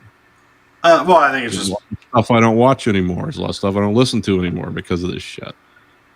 I think also, what was I gonna say? Oh yeah, but they're also like, you just don't know. Like, there are people that get to be controversial and have opinions, and it's like, and they're not canceled or whatever, because they seem to be ultimately like, oh, like they have a point. Where it's like when it's just pointless edginess, that's where you'll get canceled. It's like when you're just being pointless about it. But I don't live it. I don't live with this. I don't experience this. So like I don't know. I don't either. I just see my ranges of like entertainment and options narrowing, and I see an obvious agenda just coming on as a tidal wave, and I also see the counterforce to that agenda, and I don't see like, oh well, these two forces are going to clash and then meet somewhere in the middle. It's like, no, they're going to burn the whole fucking country down. I mean that's the direction we're headed. I don't think. I don't want that. What now? I don't think that's happening. I think it feels like that's happening. I don't think that's happening. Oh, well, I mean, with what happened at the Call Capitol, because saying cancel culture is like a culture is like just like it's not a culture. It's just like this is how people react to things. It's censorship. Then it's not a culture. It's just censorship. Well, it's just another form of Salem witch trial type censorship. Yeah, but it's not government based, so then they can also get away with it. No, the government's completely incompetent. They're just owned by corporations. I don't think this government can do anything, and I don't think a lot of governments around the world can, because they're all just tied to money. Yeah, and that's all they care about. I just want to just shut up, let them do whatever they want to. Shut up. Well, now these people. This culture isn't controlling anything. It's just seeing what they can get away with. No. I don't know. I'm also hesitant to say like I'm in like a part of a culture. Like I don't talk to anybody, so I don't know what anybody's doing. But no, I just passively listen to things. Yeah. I don't go out and get involved in anything because it's not worth it. Because I don't believe in anything. But I do believe there's danger and stuff. No, I mean, there's danger in censoring everything to make it seem like you can't say anything because free speech still does exist. And, as long as it's not hateful and it's not hurting anybody, then technically it's not technically wrong. But at the same time, I don't think people, especially with like how corporations act and how celebrities seem to get away with a lot of shit, or rich people in general seem to get away with a lot of shit. I just think that moral repercussions or any repercussions have more weight right now because people feel like they never see any results for what everybody else does, but they're the ones held accountable regardless of the impact they put on the situation. Because I feel like I would be. You can't write your senator anymore. I mean, you can't write your congressman. Oh yeah, that costs money. So this is what you're left with, or in just insane groups of people that want to bash together. And it's like I don't want to go out in a world where that's going on all the time and where it's picking up tempo and momentum all the time. So I don't see how people can coalesce around this. It's just around what? Canceling people? Just censoring people? Oh, every totalitarian regime that's ever existed coalesced around that. I mean, it all starts somewhere. It's not where it is now. It's where it's going. But you're saying like the college students that are shitheads that are trying to get people blamed for everything are going to then become Nazis? No, they're good. Well, I mean, not Nazis. That's an old idea. It'll be something different, but it'll eventually get to the point where it becomes the. Also, I don't meet these people in everyday life. Sure, they can have their echo chamber in the internet. I just don't. It's not happening to me. It's happening to celebrities. So I just don't think this is like the ever growing nightmare. Well, yeah, if they have their echo chamber on some corner of Reddit or something, that's fine. Now their echo chamber's on CNN. I mean, just watch the news for 10 minutes. But I don't care which one. Pick one. The right-wing people are nuts too. That's the echo chamber now. It's being blasted out. I mean, there was a puff piece on CNN the other day about the pipeline not being done and how it's impacting small business owners in South Dakota. And so it was talking about this energy co-op that was going to make $500,000 a month building substations for them and shit, supplying power. And it's like, well, fine, they're fine. They just didn't build it. They're not going to make the extra money. But then there was this woman that owns like a protein shake, like healthy energy juice / workout place in like a town of 2,200 people. And how she like expanded and made her business double the size for all the workers that were going to come and all the extra business. And I was just like, oh, that dumb bitch. I don't know. all the workers are going to come for like maybe a week or two, maybe a month until that section of pipe was done. Then they're going to move on down the road. That's what you spent all that money on. Is making sure her energy drinks were going to make people stay and make a life there. Yeah, I know the roughnecks working on the oil fields can't wait to go get a wheatgrass and do some yoga. So she was like, "Oh, they canceled 45 memberships overnight last week," and it was like, "Well, who's they? People in town that already had memberships? Because I don't think you were selling memberships already to people that weren't going to a construction project because they knew they weren't going." Like, so I was just confused as to who the fuck they were and all this other shit. She thought our clientele was going to be the guy who dies jerking off in a Camaro.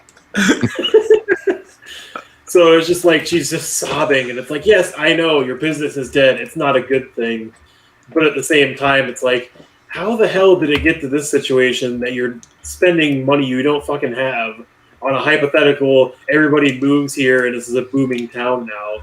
When it was a small ass town, and everything. I want to know who like caught wind of this story and it's like, yeah, this is a story.